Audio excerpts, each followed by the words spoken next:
The courtroom was too quiet.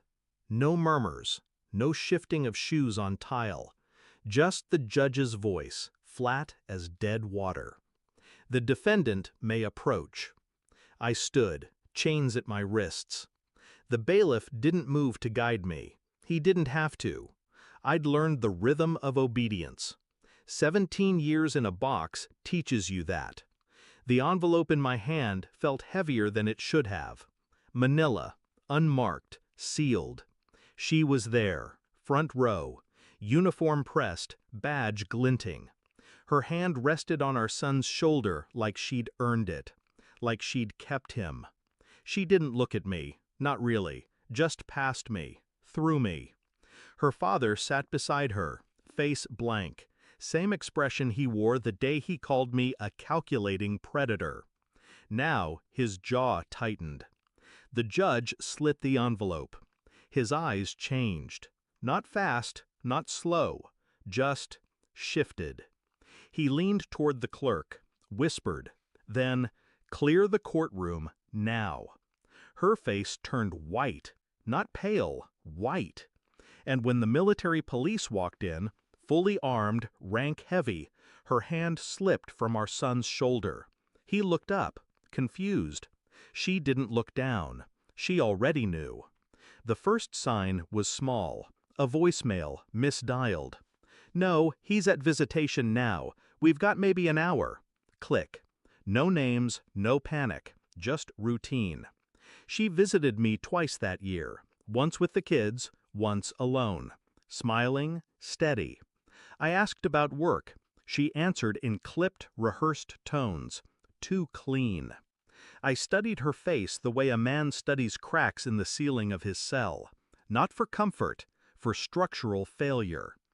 The next time I called, she didn't answer. Then the letter came.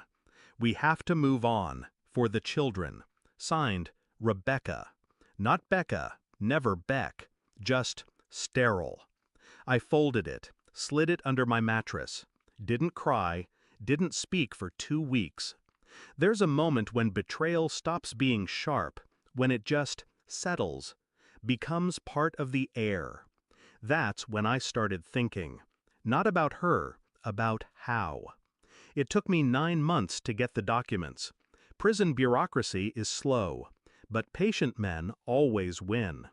Court transcripts, body cam logs, her statement, her father's testimony, all aligned too neatly. Witnesses recanted, yet nothing shifted. She'd crafted the perfect fiction, a clean story. Gun found in my car. Surveillance footage distorted. The robbery happened in broad daylight. Yet somehow I was the only face the victim remembered. I remembered her hugging me tight the night before the arrest.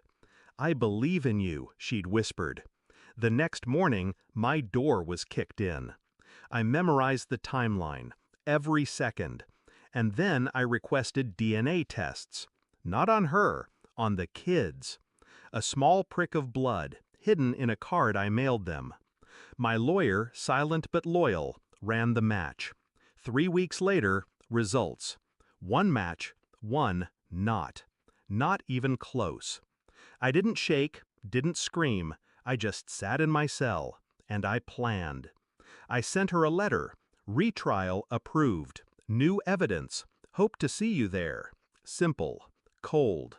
I didn't need her reply. I already had what I needed. My lawyer, good man, delivered the final piece. A thumb drive. Encrypted footage. 3 years old. Night of the robbery. Her lieutenant, hotel hallway, laughing, drunk, time-stamped. The same night she swore she was with the kids. I didn't feel anger. I felt focus.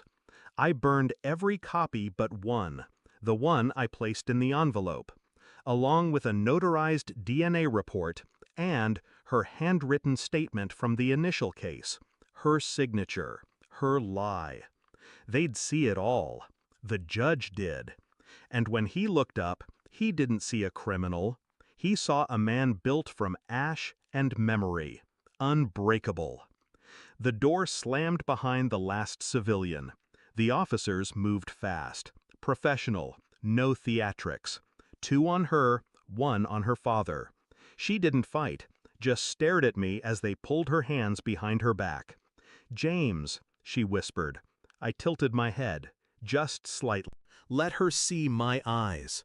Let her feel the void she left behind. I didn't speak. I didn't need to. The screen behind the judge flickered. Her image appeared. Hotel hallway, time stamp glowing like an open wound.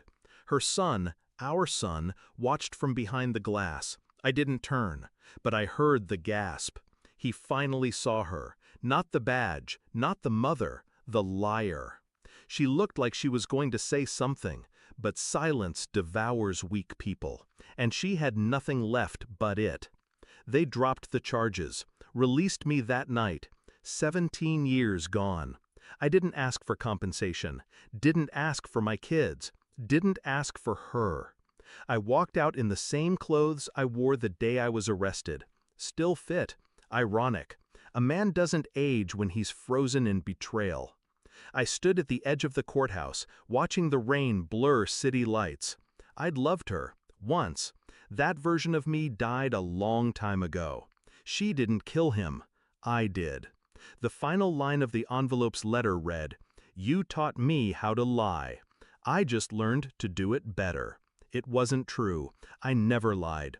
But now, finally, I could. And this time, I meant it.